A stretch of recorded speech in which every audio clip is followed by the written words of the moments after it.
Hello बच्चों, let's see the question. The beats are produced by two sound sources of same amplitude and of nearly equal frequencies. The maximum intensity of beats will be dash that of one source. तो question में हमको given है कि beat produce हो रही है दो sound sources से जिनका एम्पलीट्यूड क्या है, सेम एम्पलीट्यूड है और नियरली इक्वल फ्रीक्वेंसीज है. जो मैक्सिमम इंटेंसिटी होगी बीट की वो क्या होगी, वन सोर्स की इंटेंसिटी के. तो अभी हम जानते हैं कि हमारी जो इंटेंसिटी होती है, intensity is directly proportional to amplitude.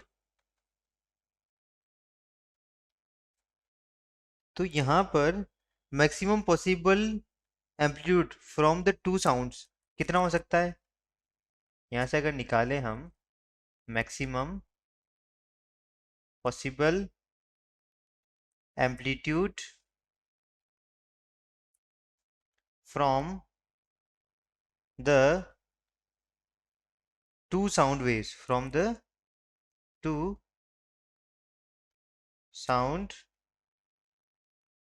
sources, to from the two sound from the two sounds. वो कितना होगा, ए मैक्स की वैल्यू क्या हो जाएगी यहाँ पे, two times of A note हो जाएगी. ठीक है. तो यहाँ से यहाँ इंटेंसिटी क्या होता है, एम्पलीट्यूड के स्क्वायर के डायरेक्टली प्रोपोर्शनल होती है. यहाँ पे एम्पलीट्यूड के स्क्वायर के डायरेक्टली प्रोपोर्शनल होती है. तो यहाँ पे अगर हमारी जो इंटेंसिटी हो जाएगी, मैक्सिमम इंटेंसिटी हो जाएगी, क्या हो जाएगी, मैक्सिमम इंटेंसिटी वो हो जाएगी यहाँ पे, अगर ये आई नॉट है is directly proportional to A square आता है यहाँ पर, तो ये या ए नोट स्क्वायर आता है.